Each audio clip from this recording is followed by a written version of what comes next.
Hello, everybody. Scott Golden here with the Golden Opportunities YouTube channel. And ultimately, we are going to talk today about silly things that love can make us do. And without a doubt, love is one of those emotions that can certainly change a person's behavior in a heartbeat, can't it? Certainly, it's one of those things that really, when we love somebody, we do some really goofy stuff upon occasion. We'll talk about 8 to 10 of those today. And so, um, obviously, if you're in love, congratulations. Love is both easy and hard to find. It's easy to find, but hard to hold on to sometimes. And so, if you have somebody in your life as a partner that you love or think you might be developing loving feelings for, hold on to them because they may not, another one may not come around quite as much or as quickly as you might like.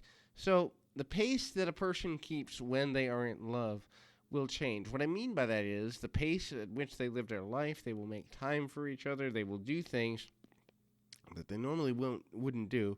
They will plan their day in accordance with putting their significant other into their plans on a daily or almost daily basis. And also, believe it or not, here's an interesting one.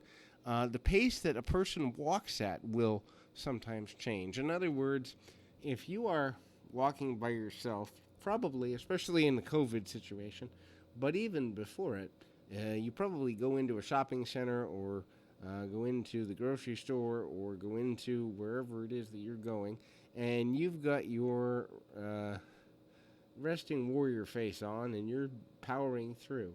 Now, if you're walking along with a partner, especially more so for men, research has shown that they will actually slow down in order to accommodate spending more time with and being able to potentially physically touch or embrace the lady or gentleman that they are with. This is usually just so that, hey, it's kind of a psychological thing. Hey, I'm going to show you we're together by waiting for you to join at my side, and it's a loving gesture. So, when a person is in love, their voice will change. Now, the way that the voice changes can be varied. Sometimes we develop a different tone or pitch, sometimes softer if we are trying to impress our partner with the idea of seduction, sometimes stronger and more vibrant and blooming if we're trying to protect our partner, but also uh, there's a change in pitch in terms of we actually, it's been proven, speak with a higher tone when we're loving because we're trying to actually connect with the safety of our partner on the inside. And there's some causal effect between higher tones and feeling safe. I don't know how all that works. I'm not enough of a scientist for that, but I do know there's research that proves that. Um, Here's the good news: people that are in a loving relationship laugh more. This is because we begin to live one of the four tenets of successful living, which is live, laugh, love, and serve. And I'll go into that in another audio, but laugh. Life is only serious when you make it serious. And the things that can stress you out, if you have someone to witness them with you, experience them with you, you're more likely to find a humorous side to a situation. You get cut off at a stoplight? Oh, this person must be insane. They're driving like they ain't got no sense. Um, did you forget your, I don't know, cell phone at home? Oh, well, I guess I just didn't want you to text me today. Gotta go back and get it. There's a way to turn everything into something more humorous when we are in love because we begin to realize that the things we stress out over, really, in the grand scheme of things, when we have someone else to pour energy into, don't matter nearly as much as we think they do. Now, here's the common one, and we all do it, and it can be when a relationship doesn't work, this is a pain in the butt. But songs and music take on new meanings. We've all done it. We've had that crush or the person we love, and we're starting to attach to them, and we place them in between the lyrics of a song or several songs, or in my case as a teenager, a whole album. Um, anyway, we start to ascribe different types of entertainment, music especially, but also scenes in a TV show. I could see you saying that or doing that. and other forms of entertainment we ascribe to our relationship, and that is because we want to feel not only connected with our partner, but connected with the emotion that other people feel when they are in love. And what better way to do that than through entertainment? Now, the reason that's a pain in the tail? A couple of things. What if you don't have the same musical taste? Hey, I just found this great song, and you're going to love it, and it's all about us. I hate country. But wait, I found a song too. I hate techno. And then you can't share it. But the bigger challenge becomes when the relationship is on the downside and there are certain songs you can never listen to the same way again because even decades later they remind you of that one person or the one time at the lake or the first time you kissed or whatever it is. People actually can store several hundred songs with meanings and ascribing to events in their mind before their mind will overload. I should know. I've got almost 3,400 songs on my Spotify list, and I would say at least half to three quarters of them I can give you a meaning behind the song for me. Maybe I'm just a music dork. I don't know, but I do know that there's a strong link between songs and love and the effect on each other. So the next one that's hugely common, we make joint decisions when we're in love, right? So when you don't have a partner, you can come out and get up and go at 2 in the morning, and you can do whatever you want. You can stay out all night and sleep all day. You don't have to worry about whether you're saving for a future if all you're saving for is yourself, or your house cat, and your plants. But when you begin to have a partner, you look at, hey, if we spend this money, how's that going to affect us at the end of the month? Hey, if I'm going to the park, do you want to come exercise with me so we can spend time together and both be healthy? The decisions you make change from an what I want, versus what's good for us or we. And so when you start thinking about we in your decisions, post a relationship, you might have actually fallen in love with the person you're with because you're starting to think about planning them being in your life. The next one is language patterns begin to match. So, do you have a inside joke with your partner? Do you have a certain phrase you use to describe certain types of people or situations? Do you have a phrase you use to describe your frustration, your love for each other? Do you have pet names? All of these things are linguistic tools that indicate you have fallen potentially in love. And what happens is we use the language of the people we're around the most. So if you're around, let's say, white collar workers who are business people, you're going to be much more flowery and your words are probably going to be bigger. But when you're around your partner, your words are going to be softer and more loving, especially if the relationship is going in a positive way.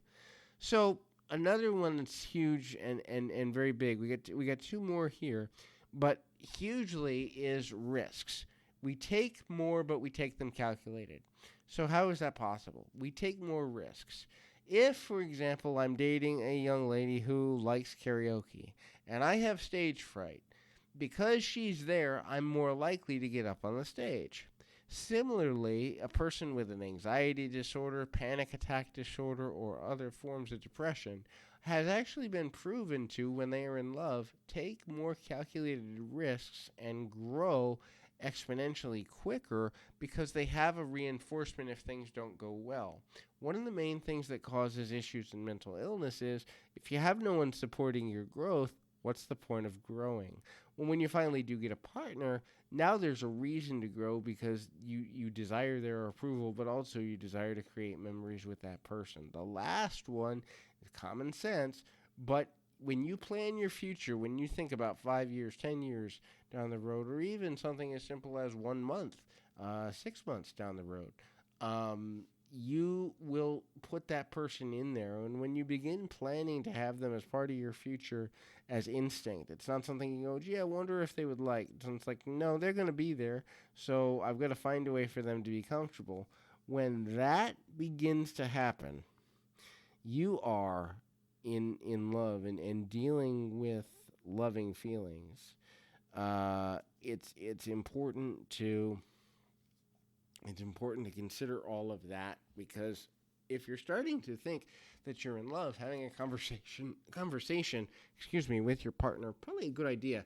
Make sure you're on the same page. There's nothing worse than falling in love and having your partner go, "Hey, I didn't know we were getting that serious." That's an unfriendly place to be. Been there a few times. I should tell the story. Yeah, you know what? I'll add a story time to the end of this. Um, Probably about, let me do the math in my head without giving it away. Probably about a decade and a half ago, I was coming out of a semi abusive relationship situation. Yes, guys can be abused too.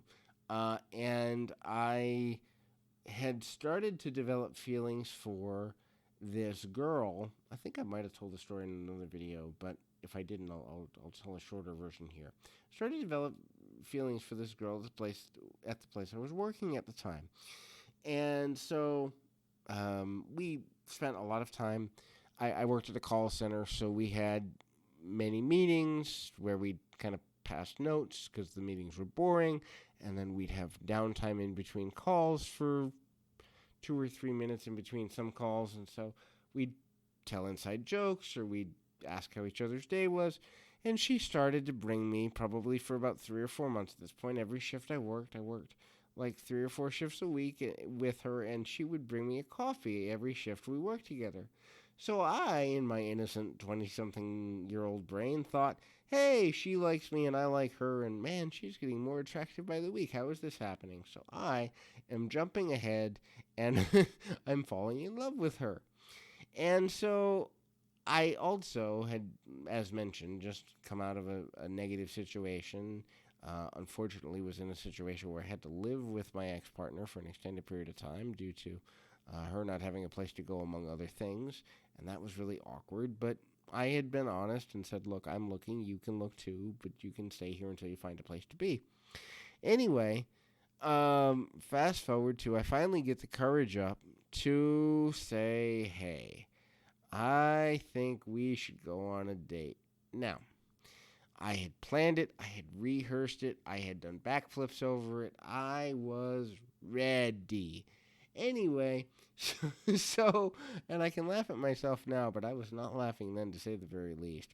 Um, anyway, I go, and she says, hey, can I talk to you a minute? And I was like, okay, I got to talk to you too. You first, though. And she pulls out a sonogram. And I went, that's a sonogram. And I'm thinking this in my head. That means she's pregnant. Now, before I could self-censor, I go, you're pregnant. She said, yes. And I go, how'd that happen? Man, I felt like an idiot. I felt like a dummy. This whole time, she'd had a fiance that she'd never mentioned because she kept working her private life private. I wish more people did this, but anyway, she was good at doing this. And so good, in fact, I had no idea she was even dating, let alone engaged. Anyhow, so I had to slink with my tail between my legs and say, oh, I found a place that they have XYZ coffee on sale, as my big reveal of what I wanted to talk to her about. She didn't buy it, and unfortunately our friendship kind of died after that because, well, it was just awkward to be around her. But anyway, I just figured I'd share that story. If you're in love, make sure the other person feels somewhat similar, otherwise things get really, really awkward. Until next time, keep your feet on the ground, your mind in the moment. Until next time, everybody.